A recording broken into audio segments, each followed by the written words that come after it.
कहते हैं दिल्ली दिल बरों की है, दिल जलों की है। कहते तो ये भी हैं कि दिल्ली दिल फरेबों की भी है। और लकी यानी कि लक्ष्मण लाल अग्रवाल में ये सारे गुण मौजूद थे। लोग उसकी शक्ल को देखकर ही कह देते थे, अबे दिल्ली से हो क्या? लकी वैसे दिखने में स्मार्ट और अट्रैक्टिव था, पर जेब से खस्ता हालत होने की वजह से रहता बेहद सिंपल तरीके से था। शर्ट का रंग उड़ा हुआ और पैंट से पैबंद जुड़ा हुआ। कहने को तो उसकी उम्र के लड़के दिल्ली की सड़कों पर रात को मोटर बाइक दौड़ाते थे, लेकिन लकी उर्फ लक्ष्मण लाल अग्रवाल सिर्फ कमरे से कॉलेज में पढ़ाई और गर्लफ्रेंड डिंपल के साथ थोड़ा वक्त बिताना, फिर कॉलेज से दुकान, दुकान से जब होम डिलीवरी आए तो वहां, और फिर घर चला जाता था। हाँ, कभी कभी जब वो किसी लड़के को खाली सड़क पर मोटर बाइक दंदनाते हुए देखता तो कहता, एक दिन अपना टाइम भी आएगा जब मैं चश्मा लगाकर बैठूंगा और पीछे डिंपल को बैठाऊंगा। देखना, जब वो मेरी कमर में अपना हाथ कसेगी और मैं तेजी से मोटरसाइकिल को इंडिया गेट के आसपास दौड़ाऊंगा, तो सारे दिल्ली का दिल हम दोनों को देखकर जलेगा। दुकान में रखा हुआ बर्नॉल भी काम नहीं आएगा, लकी ने कहा और अपने हाथ में बर्नॉल की क्रीम को दबा दिया।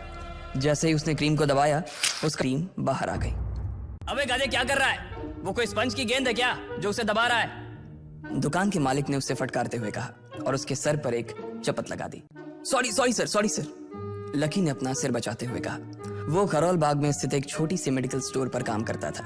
उसकी दुकान का नाम था चमन मेडिकल स्टोर और उसके ओनर का नाम था चमन लाल। लकी पिछले 5 साल से इन्हीं की दुकान पर काम कर रहा था। यहाँ इस छोटी सी शॉप पर काम करना उसकी मजबूरी थी। लाइफ में कंगाली की वजह से उसे कॉलेज में पढ़ाई पूरी करने के लिए पार्ट टाइम जॉब करना था। उसने कई अच्छी जगह अच्छी तनख्वाह की नौकरी ढूंढी पर नहीं मिली और वो इस मेडिकल स्टोर पर ही अटक गया। गधे, अब इसके पैसे क्या तेरा बाप भरेगा? कटेगा। इसका पैसा भी तेरी तनख्वाह से कटेगा और एमआरपी से डबल रेट में कटेगा। चमन ने अपने दांतों को किचमिचाते हुए कहा। गुस्से की वजह से उसकी नाक फूल गई थी और लकी की सांसें। उसने घबराते हुए ओनर से पूछा, एमआरपी से डबल क्यों सर जी? ताकि अगली बार से ऐसी कोई हरकत करने से पहले तू डबल बार सोचे, चमन ने कहा और उसके हाथ से ट्यूब छीन ली। उसका जी तो चाह रहा था कि वो लकी की खोपड़ी पर एक और बार अपना हाथ साफ कर ले, लेकिन उससे पहले ही दुकान का फोन बजने लगा। फोन की घंटी बजते ही लकी को वहां से निकलने का मौका मिल गया और वो भागते हुए फोन उठाने के लिए चला गया। हेलो जी, करोल बाग के बेस्ट मेडिकल चमन मेडिकल स्टोर से बोल रहा हूँ, बताइए क्या काम था? ये लकी की पेटेंट लाइन थी, चाहे कहीं से भी फोन आए लेकिन उसे फोन पर बस यही बोलना था। जैसे ही इधर लकी ने अपनी बात कही, उधर से जवाब आया, मैं ब्लूमिंग नाइट होटल के कमरा नंबर 303 से बात कर रहा हूँ। एक छोटा सा ऑर्डर है, नोट करो और जल्दी से होटल पर डिलीवर करवा दो। वो एक लड़के की आवाज थी। उसकी आवाज में काफी भारीपन और एक अजीब सी जल्दबाजी थी। जैसे ही लकी ने वो आवाज सुनी, पता नहीं क्यों उसे वो आवाज जानी पहचानी सी लगी। जी सर, बताइए आपका क्या ऑर्डर है? हाँ तो लिखो, हार्ट प्ले के 2 पैकेट और 1 पैकेट टिश्यू। लकी, जो कि अपना पेन लेकर खड़ा था, हार्ट प्ले का नाम सुनते ही झिझक गया। असल में हार्ट प्ले नाम का एक कंडोम आता था और इसलिए उसका नाम सुनते ही लकी शर्मा गया था। इतने साल से भी मेडिकल की स्टोर पर काम करने के बाद उसे इन चीजों का नाम सुनने में शर्म आती थी। हेलो भाई, लिखा कि नहीं लिखा? उस आदमी ने फिर से लकी से पूछा। जी सर, लिख लिया। लकी ने खिसियाकर हंसते हुए कहा। लिख लिया तो फिर लेकर निकल, उस लड़के ने कहा। उसकी आवाज सुनकर ना जाने ऐसा क्यों लग रहा था कि वो बहुत बड़ा आदमी था। जी सर, लेकिन सर बाहर तो बारिश हो रही है, लकी ने कहा। उसने देखा कि बाहर बहुत तेज बारिश हो रही थी। उनकी दुकान के सामने पानी भर गया था और तेज हवाओं की वजह से चमन मेडिकल स्टोर का बोर्ड भी गिर गया था। लकी को लग रहा था कि वो इतनी तेज बारिश में अभी एकदम से तो नहीं निकल पाएगा, तो उसने उस लड़के को समझाते हुए कहा, सर मैं ऑर्डर तो ले आऊंगा पर थोड़ा टाइम लग जाएगा, बारिश थोड़ी थम जाए आप। इससे पहले कि वो कुछ आगे बोल पाता, फोन पर लड़का बोल पड़ा। तुम्हारे मालिक को पता है कि तुम मल्होत्रा जी के लड़के को मना कर रहे हो? हाँ पता है, बारिश हो रही है, इसलिए सारा सामान अच्छे से थैली में पैक करके लाना और लेट नहीं होना चाहिए, समझे? उस लड़के ने कहा और इससे पहले कि लकी आगे कुछ कह पाता, उसने फोन काट दिया। उधर से लकी के दुकान का ओनर उसे घूर कर देखा जा रहा था। लकी के हाथ में पेन और पेपर देखकर ही वो समझ गया था कि उसके पास कोई ऑर्डर आया था। आज वैसे भी इतनी बरसात होने की वजह से सुबह से इक्का दुक्का ग्राहक ही दुकान पर आए थे। ऐसे में उसकी दुकान का मालिक एक भी ऑर्डर को छोड़ना नहीं चाहता था। वो लकी को देख रहा था और लकी बारिश की ओर देख रहा था। बारिश का बहाना नहीं चलेगा, जाना पड़ेगा, चमन लाल ने कहा। मैं बहाना नहीं कर रहा सर, थोड़ी बारिश धीमी हो जाए तो मैं चला जाऊंगा। अभी आप खुद ही देखिए कितनी तेज बारिश है। वो पता नहीं कोई मिस्टर मल्होत्रा का कोई बेटा कुछ ज्यादा ही जल्दी में था, मैं साइकिल से तो पहुंच नहीं पाऊंगा इतनी जल्दी। लकी ने उनकी ओर देखते हुए कहा। क्या कहा? मिस्टर मल्होत्रा जी का बेटा? तू मेरी दुकान बंद करवाएगा क्या? अभी क्या भी निकल उनका ऑर्डर लेके, वो हमारे बहुत पुराने कस्टमर है, चमन ने कहा। पर लकी ने कहा ही था कि चमन बोला, पर कुछ नहीं, तू मेरी मोटरसाइकिल ले जा। उसने गुस्से में कहा, अरे सर जी, 200 के ऑर्डर में मुश्किल से 40 रुपए बचेंगे, इससे 3 गुने का तो पेट्रोल ही लग जाएगा, और अगर गाड़ी रास्ते में बंद हो गई तो अलग से खर्चा। लकी ने समझाते हुए कहा। वो जानता था कि उसका मालिक इन सब बातों पर ध्यान नहीं देने वाला। चमन लाल बोला, कोई बात नहीं, तू जा, चाहे जो हो जाए, ग्राहक नाराज नहीं होना चाहिए, और वैसे भी वो मल्होत्रा जी का बेटा है। चमन लाल ने मोटरसाइकिल की चाबी लकी की ओर उछालते हुए कहा। लकी ने चाबी ली। उसे देखकर उसके अंदर मिक्स फीलिंग आ गई। एक तो वो बहुत खुश हुआ कि बड़े दिनों बाद बाइक चलाने को मिलेगी, पर वहीं दूसरी तरफ दुखी इसलिए हुआ कि बाइक मिली भी तो ऐसी तेज बारिश में, अगर खराब हो गई तो इसकी चपत भी उसके सिर पर ही पड़ेगी। वो मुंह लटकाकर रेनकोट और हेलमेट पहनते हुए वहां से निकल गया। बाहर आकर बाइक को देखा तो लकी ने मन में सोचा, चलो ठीक है, जो होगा देखा जाएगा, कम से कम बाइक तो चलाने को मिल रही है। दरअसल लकी इतने साल काम करने के बाद भी अपने लिए एक मोटरसाइकिल नहीं ले पाया था।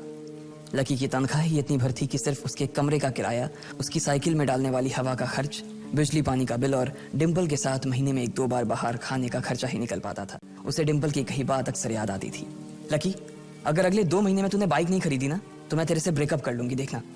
असल में डिम्पल को लकी के साथ बाइक पर घूमने की बड़ी तमन्ना थी। लकी की इस उजाड़ जिंदगी में एक वही तो थी जिसके लिए जिंदा रहने को उसका जी चाहता था। जब भी वो उससे बाइक की बात करती तो लकी डिम्पल की इस बात को हंस कर टाल देता था। वो अपने मन में इस बात को अच्छे से जानता था कि डिम्पल उससे बहुत प्यार करती थी और वो उसे कभी छोड़ कर नहीं जा सकती थी। वो दोनों एक दूसरे में ऐसे घुले मिले थे जैसे बादल बरसात में घुल जाती है।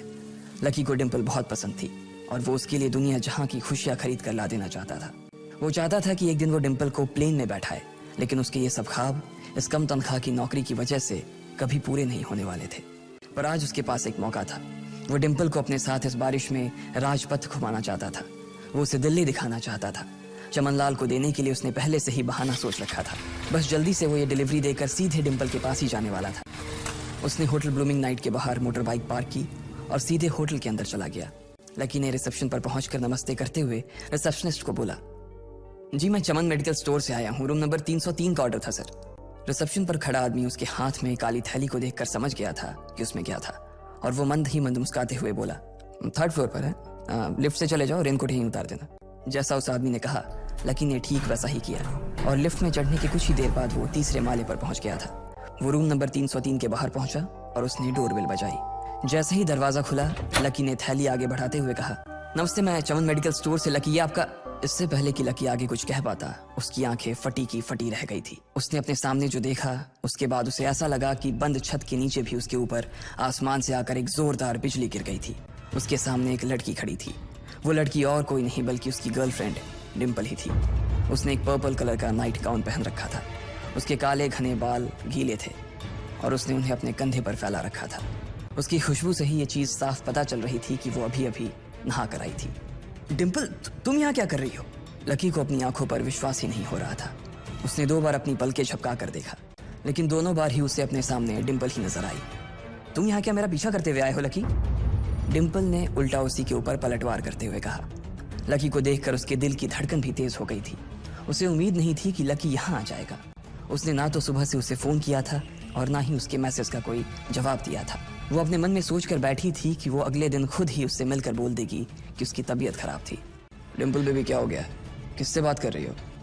अचानक से एक गबरू जवान सा लड़का दरवाजे के पास आकर खड़ा हो गया था। उसने बनियान पहन रखी थी। लकी उसे पहचान गया था। साले राहुल के बच्चे, तेरी हिम्मत कैसे हुई मेरी डिम्पल को हाथ लगाने की? लकी ने जैसे ही राहुल को देखा उसके तन बदन में मानो आग सी लग गई थी। वो उसे इस वक्त इतना बुरा मारना चाहता था, इतना बुरा पीटना चाहता था जिसकी कोई हद सीमा नहीं थी। लकी जिस कॉलेज में पढ़ता था राहुल और डिम्पल भी उसी में पढ़ते थे और वो कॉलेज राहुल के फादर का ही था। डिम्पल ने राहुल के पिता की एक कंपनी में जॉब पकड़ ली थी और राहुल उस पर बहुत लाइन मारता था।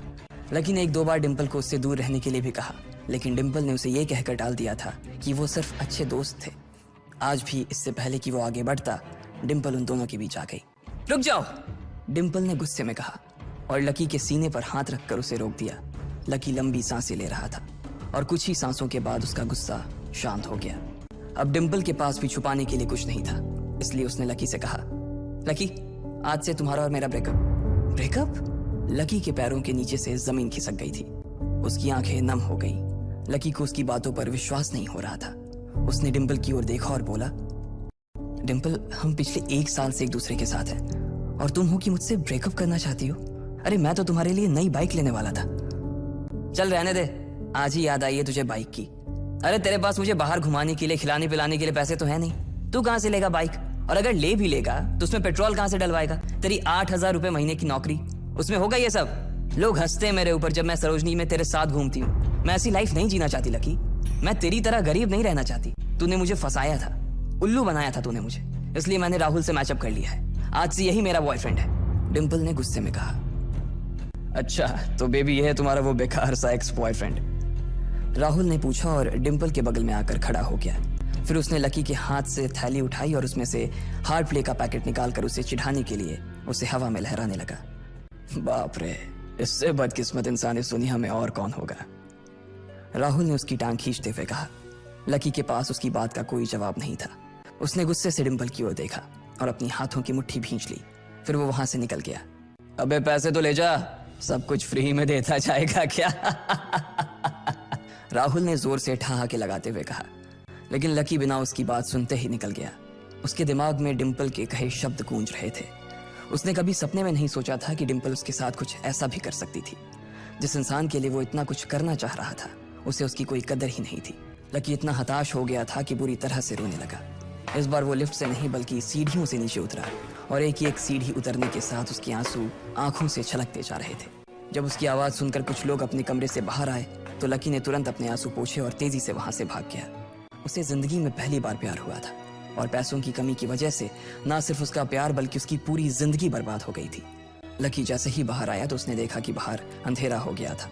आसमान में तेज बिजली कड़की और बारिश जो थमी थी एकाएक फिर से झमाझम बरसने लगी। ये देख लकी के थमे हुए आंसू एक बार फिर से छलक गए। उसका दिल बुरी तरह से टूट चुका था, लेकिन उसे इस बात की खुशी भी हो रही थी। आखिर आज उसे डिम्पल का असली चेहरा नजर आ गया था। वो तो उसके साथ घर बसाने की सोच रहा था, लेकिन अच्छा हुआ कि उसने पहले ही उसका घर बर्बाद होने से बचा लिया। लकी को दुख तो बहुत हो रहा था, पर उसे यह भी लग रहा था कि उसे आगे चलकर यही दुख उसे खुशी देने वाला था। लेकिन एक चीज थी जो लकी को परेशान कर रही थी, वो थी उसकी माली हालत। उसकी जेब इतनी तंग थी कि उसे फटी हुई जेब की पैंट पहनकर घूमना पड़ता था। कभी कभी तो लकी सिर्फ रोटी खाकर दिन काट लेता था। वो कब से कोशिश कर रहा था कि कोई अच्छा काम पकड़ सके, लेकिन उसे कोई काम देने को राजी नहीं था। उसने टूटे हुए दिल को दिलासा देते हुए मन में सोचा कि डिम्पल पर खर्च होने वाले पैसे बच जाने से शायद उसके हालत सुधर जाएंगे। पर फिर भी वो रातों रात रईस नहीं हो जाने वाला था। उसने ऊपर आसमान की ओर देखा और जोर से चिल्लाया, अगर इतना ही अनलकी बनाना था तो फिर नाम लकी क्यों रखा भगवान? वो जितनी जोर से चिल्ला सकता था उतनी जोर से चिल्लाया। उसकी आवाज से आसपास खड़े लोग एक बार तो डर गए थे। लकी ऊपर ही देख रहा था और उसके आंसू बारिश के पानी के साथ मिल गए थे। जैसे ही वो फूट कर रोने को था, तभी उसके फोन पर एक मैसेज आया। जैसे ही लकी ने अपना फोन निकालकर उस मैसेज को पढ़ना शुरू किया, उसकी तो आंखें ही चमक गई। अचानक उसके आंसू हंसी में बदल गए और वो जोर जोर से वहीं सड़क पर नाचने लगा। उस मैसेज में लिखा था, परिवार की रिसर्च और परिवार के निर्णय के हिसाब से अग्रवाल परिवार का वारिस लक्ष्मण लाल अग्रवाल उर्फ लकी ने गरीबी अभ्यास की परीक्षा को पास कर लिया है और आज से ही वो उस जमीन और उस जायदाद का मालिक हो जाएगा जो परिवार ने उसके नाम कर रखी थी। ये कैसा मैसेज था? आखिर कौन था लकी? क्या थी उसकी असलियत? और वो कैसे रातों रात ही अनलकी से लकी हो गया?